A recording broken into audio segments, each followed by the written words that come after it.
You might not remember me, but I think I worked On with behalf you. of the Media Center Commission and staff and the the Library Board and 70s? staff, I want to Yep. welcome you all to the 2014 Volunteer Awards Luncheon. Thank you for being here today. I regret that we only have the opportunity once a year to thank you all formally for your incredible efforts. In 2013, we recorded 4,886 hours of volunteer service. That was a 14% increase over the 4,267 hours recorded in 2012. So I think that speaks very highly of the Media Center. Your generosity in sharing your talents and skills allows our agencies to offer value-added services that we could not have otherwise presented to our users. Your efforts, which include for the Media Center recording and producing programming like Talk of the Town, and for the library shelf reading, staffing the Read Before bookstore, hosting the library spring gala and annual Book in It run, make the Media Center and the library desirable services in our community. We cannot begin to tell you how invaluable your efforts are, but we can certainly try to thank you today. We have many recipients today, so without further ado, I will introduce Jeff Robbins. Jeff is the new Media Center Executive Director. You will undoubtedly be seeing more of him as he comes from Channel 3, and he has extensive programming in his background. He's been on board for about 2 months and already has added several new programs to the Media Center's offerings. Jeff will be presenting the Media Center Award for Outstanding Service.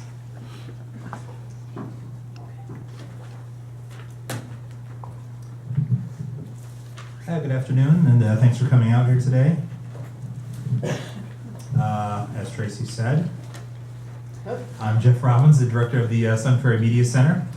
I know many of you are here because you work with the library and you might not be completely 100% familiar with the Media Center. But we are right next door in the same building. The Media Center runs the city's 2 cable access channels, and 90% of the programming of those channels is produced by local volunteers. Right now we have over 130 volunteers that work with us, and in 2013 they produced nearly 1,000 shows. That sounds like a lot, but 24 hours a day is a lot of time to fill, so we are always looking for more volunteers to produce programming. The library and the Media Center are actually hosting an open lab this Monday at 6:30, if any of you would like to learn more about it, or you can just talk to me either today or anytime. We are literally right around the corner from the library. I spent quite a bit of my first 2 months on the job telling people why we exist and why the Media Center is so important to Sun Prairie. I tell people it's all about providing access to local government, and through programming produced by local residents, it's about empowering and enlightening our citizens.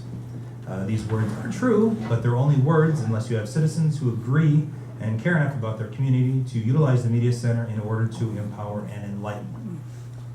And nobody I've met so far cares more about Sun Prairie than Don Hooser. Don came to the Media Center in 2002 to produce and host a show called City Talk.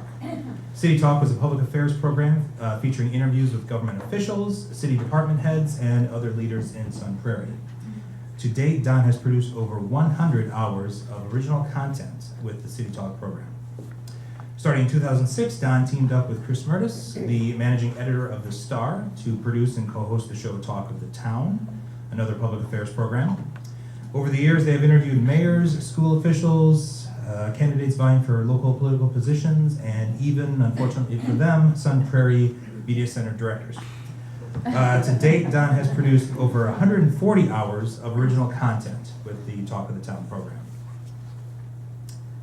Don Hooser has also been involved in other programs broadcast on KSUN, such as candidate debates, middle school city government day, and numerous city meetings. We're honored to have him as a KSUN volunteer. We're planning to launch a Sun Prairie community radio station next summer, and we can only hope that he'll be part of that as well. Don is a dedicated guy. Unfortunately for us today, that dedication extends to his job, which is why he can't be with us today.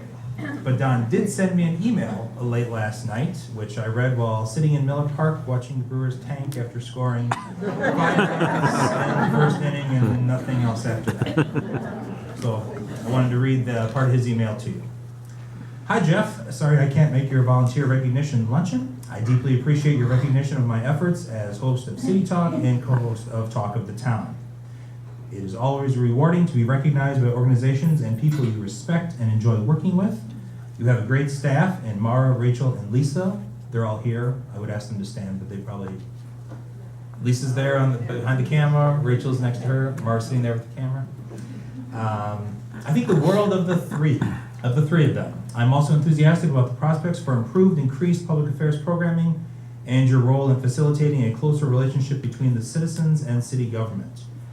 You are off to a great start. Best of luck to you, your staff, and all the volunteer producers who make KSUN a great community asset. Let's make it even better. Don Hooser.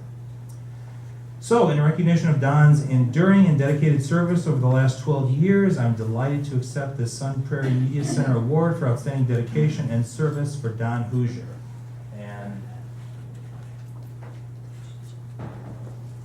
here's his award, and his name will be, already has been inscribed on the plaque that we have over there at the Media Center, honoring the volunteers for outstanding dedication and service. So, thanks to Don. And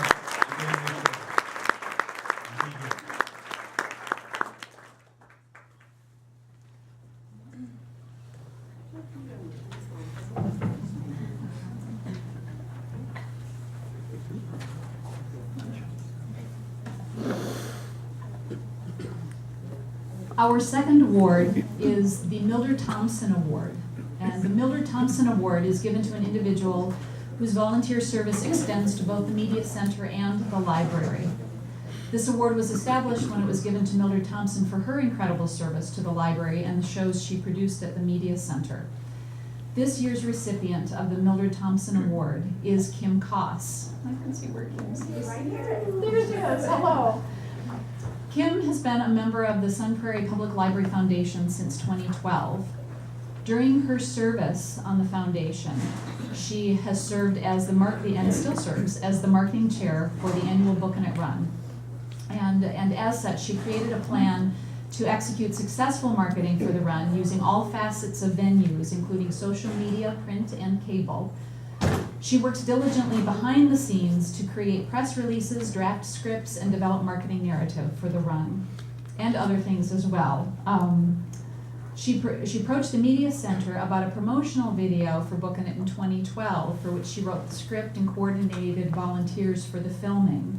And she updated the information for that video in 2013.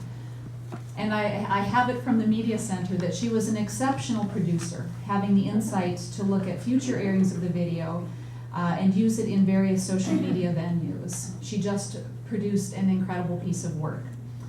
So to that end, I would like to invite Kim up to actually extend to her the award for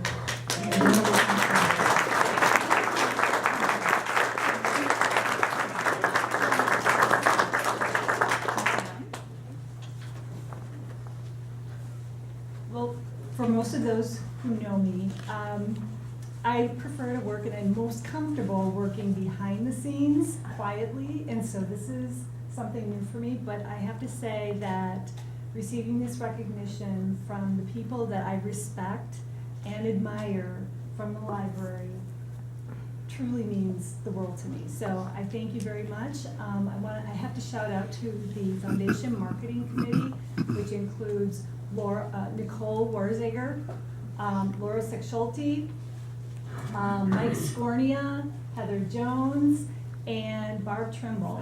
I mean, they're the best, and it's really a team effort, and I just appreciate the recognition. Thank you very much.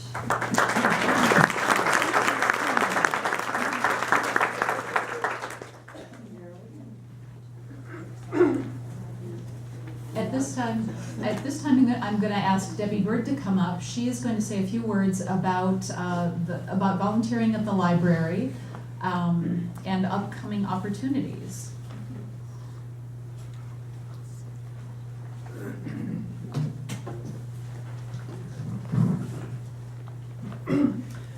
Hello, for those of you who may not remember me, I'm Debbie Burt. I'm the library volunteer coordinator, and about 90% of you in this room I gave a volunteer orientation to either before before you started volunteering or shortly thereafter.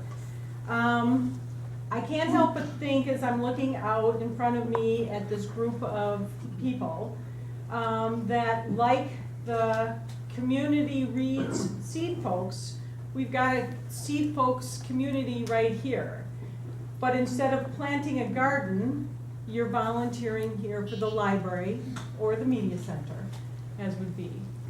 You are a community working towards the good of an entity, whether it's the library or the media center. You also are diverse in that you have talents and abilities that you are bringing to us that help us in ways, enormous ways. And I'd like to just tell you how very proud I am of this organization. I think you've done an impressive job. Currently, we have about 124 active volunteers. I mean, that's a pretty impressive number, I think, for us. And obviously, the amount of time that you're putting in is pretty impressive as well. Most of you should be aware by now that in early March, I started to update the volunteer, your volunteer information. I was trying to find out who is still active. I asked for updated emails. I asked for phone numbers, mailing addresses, and if you wanted to stay in the volunteer jobs that you had. And though email has been around for a very, very long time, email for volunteering is revolutionizing the whole concept. And that is because it's much more productive and much more efficient than trying to mail out something all the time. So I really appreciated the emails that I got because it is our way of getting you aware of what we need at the sort of the drop of a hat. And it certainly is the best way to communicate when we have new projects, that is projects above and beyond what you saw in that volunteer handbook. And since I am the library volunteer coordinator, and since I do have a captive audience, I would be remiss if I didn't tell you about all the wonderful new opportunities for you to volunteer. Starting with, we have a grounds cleanup project. We have a spring one and we'll have a fall one. The spring one is scheduled for Saturday, May 17th from 10 to 12. The fall one will be in October. It'll be October 11th. That's also Saturday from 10 to 12. Most of you are probably also aware by now that we're recarpeting the library. It's a pretty massive project for us, to say the least, and we're going to try to do it while keeping the library open. I know. Insane. Right now, I cannot tell you what I need for volunteer help because everything is sort of tentative and won't know until probably at the time. What I can tell you is that from about May 23rd until June 4th is the tentative schedule for when the carpeting project is to be done. So if we run into problems, I may be sending out emails to say, can anyone come help move, shift, clean, whatever. I'm not sure what I'm going to be asking for or if I will need the help, but that was another thing I at least wanted to put on your radar. We also have the Bookin' It Run. That is the 11th annual Bookin' It Run, I believe, this year. It is scheduled for Saturday, August 2nd. And I know that they're looking for volunteers for that as well, whether you're helping the entrance sign up, along the path, the finish line, the whole thing. There are always opportunities there for volunteering. And then last but not least, I am in charge this year of managing the first ever Seed Folks Library Community Garden. Our kickoff garden planting party is Saturday, May 31st from 10 to 12. But if any of you have ever gardened before, it doesn't end with the planting. It goes on to weeding, watering, and then eventually harvesting if we're at all lucky. And so I am taking volunteer sign-ups anytime, practically day or night for that. If you're interested in any part or all parts of that, you should let me know. If you're not right now or you're on the fence, I'll wait until crisis time and our garden is overrun with weeds, and then I'll be sending out an email to you and maybe you'll think differently at that time. So I just wanted to let you know we really appreciate you. Thank you.